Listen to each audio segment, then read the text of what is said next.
Hi there, it's Evelina back with another art update.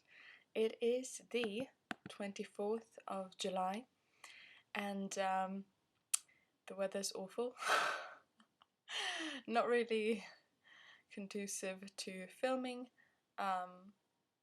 but lately I have been working on, I actually discovered I'd edited these kind of video installations. Um, Basically, when I know I mentioned that before, when I did my films, I left things behind in the space where I filmed them. These objects that I brought with me, kind of this way of the man-made world and yeah, this creative world meeting the natural world. And as part of my filming, I filmed those things that I left behind in their environment where I left them, and I didn't really intend to use them for anything, and basically I took photographs to kind of document them, but then I filmed them in the space because I didn't know if I should have like an after credit thing after my films or something. But I've looked at some of them that I did and I really enjoy them as they are, as kind of these video installations. So what I did is basically I think there are four of them, and in all four I've had like two or three, mostly just two clips, different angles, and it's not very long obviously, but just documenting them in the space, and kind of with the just with the wind just going through the landscape and the environment, and seeing their interaction with each other.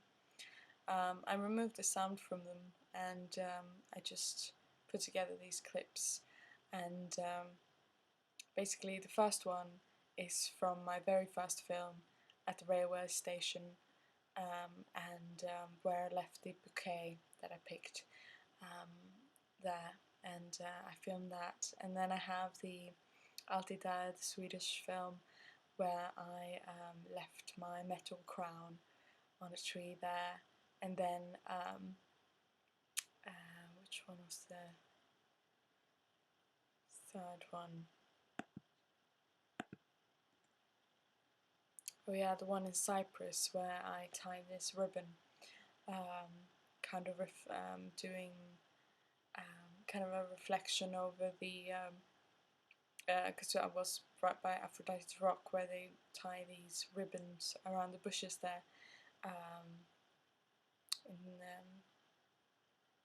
yeah, because they either do you, as you can see, like when you're there, it's a lot of people who have made these hearts with rocks and tie these ribbons around the bushes. And then I did that, but in a slightly different location. So I filmed that, and then the last one was the one that I filmed now, with the paper roses and the real roses and peonies, and where I left the flowers, where I filmed them and in the water. So I filmed that, and I found them really interesting, kind of how they interact with the surroundings. I know that since nature is such a big part of my practice, it really fit with what I'm doing. And it carries on this kind of conversation that I have been having through my sculptures of the man-made and the natural, and kind of natural almost enveloping the man-made,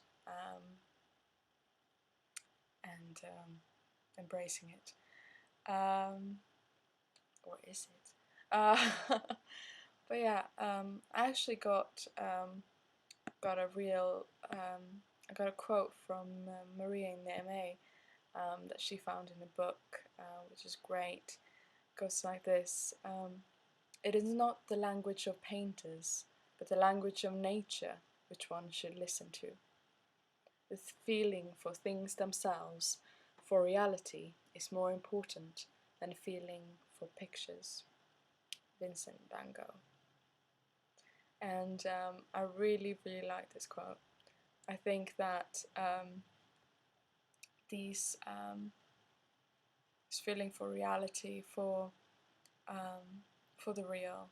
I mean, it's been the focus for artists always. It's been this. I mean, lately it's been kind of hard. I know for especially for artists working in digital mediums and artists that are drawing or things like that, because on computers and the internet you can find so many very easily, and you can find anatomy things and all these programs helping you with anatomy, or just resources, photographs that you can use, and so you're stepping away from kind of the real kind of drawing from life, which is very important. I mean, there's not only the image of a person that you're trying to capture, it's the essence of a person, the rhythm of their body moving, and the sense of an actual object, not just 2D. I mean, even 2D artists try to capture that. They're not just trying to capture what they see. If they did, they would just use a camera. I should probably add an unedited image as well. And so yeah, we're trying to find something, find what is kind of the, as Vincent van Gogh says, the feeling for things themselves, what they truly are, the true essence. And I think that it's very interesting because of the way that I view the world. This is what I find as its reality's true essence, is something otherworldly, is something different from what we initially perceive. And obviously there's a lot of artists out there who feel the same, and I think that just like J.R.R. Tolkien said, how basically how like the fantasy and the fantastical and fairy tales and all that always point back to the reality where they come from. It does that in my art as well. It always kind of come back to the natural world in which we live in, but it's kind of through my eyes as the artist, through my I kind of try to manipulate these objects or these films and try to make them as I see them, and it's because I think that one of the things that art does is I don't remember who said it, but there's this quote that art washes from the soul the dust of everyday life, which I think is a very, very good view on it. I mean, it is something extraordinary when done right, and it's also kind of these. It kind of touches us and becomes part of our memories, and these it creates these moments within us where we have these experiences with the artworks, and there's another quote that I don't know who said that either, but there are no days in life so memorable as those which vibrated to some stroke of the imagination. They kind of bring them out into the extraordinary. I mean, so many days that we have in life are wasted or forgotten because they become ordinary or become lost to us because nothing extraordinary happened, nothing that we can remember. basically we come into our routines of everyday life and of work and of school and all these things. And we kind of like what I talked about with defamiliarization and the kind of birth of feeling and all those things. It takes more for us now to get out of that than it did before. When we were young, so many things were new to us, and we had all these experiences which we never had before. It was completely new to us, and it kind of shaped us. It became part of us, these experiences. And growing up now, we don't have any more firsts in that way, and it's very rare.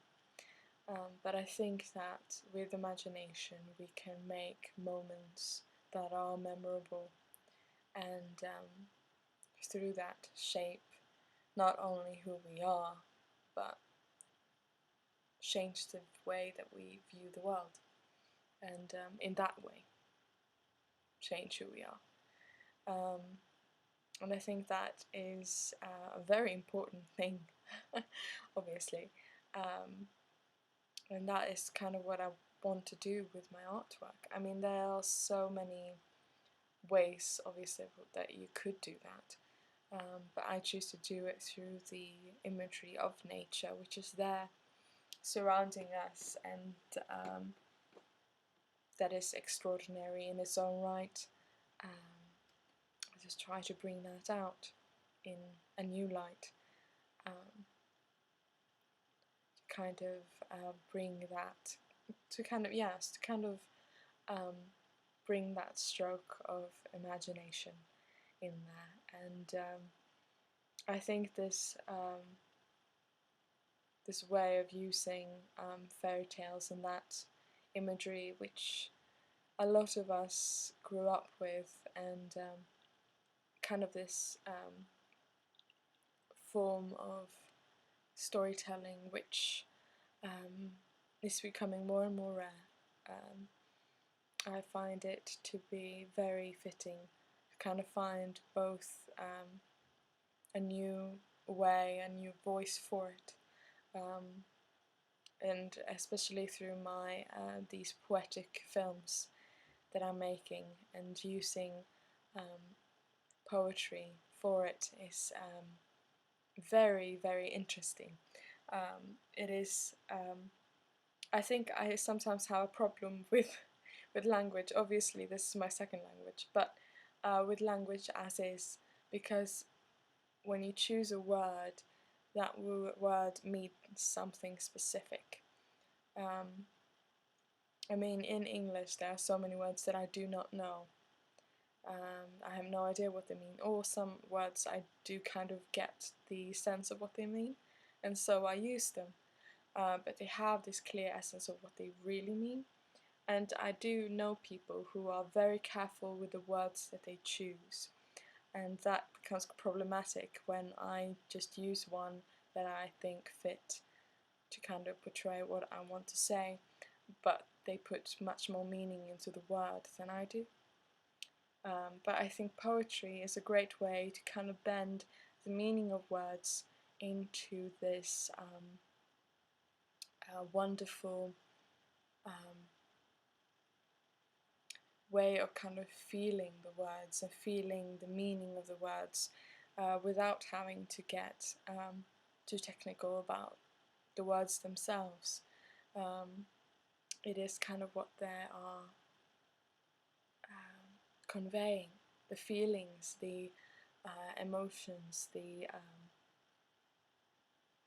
string of wordings, what they become. I know I'm very inspired by Keats' writing, and even though I do not have his vocabulary and his this like old English yeah, vocabulary, and things like that. I do share his kind of view on poetry, he is, as he said, I think it's one of his letters. Um, it's he talks about kind of how poetry is, how you kind of are supposed to understand poetry. And he says poetry needs understanding through the senses. The point of diving in a lake is not immediately to swim to the shore, but to be in the lake, to luxuriate in the sensation of water. You do not work the lake out, it is an experience beyond thought. Poetry suits and emboldens the soul to accept mystery, which is a wonderful quote, and it kind of fits with what I was saying, with kind of this stroke of the imagination and this mystery and all these things coming together to create something that is defamiliarizing and fantastical. And I think I found a really wonderful way of combining them, and I'm really happy to be able to use them together now, to create this, to have this storytelling and this poetry and this nature and these fairy tales and all these inspirations, to combine them. And I think this is a very great medium to do that. And I'm very happy with this part in this new era of my practice, where I found this merging of these different roads. And yeah, I can't wait to see what happens. And I'm looking forward to a lot more of these fantastical moments, to create these moments and to share them. So yeah, that is my art update. Bye.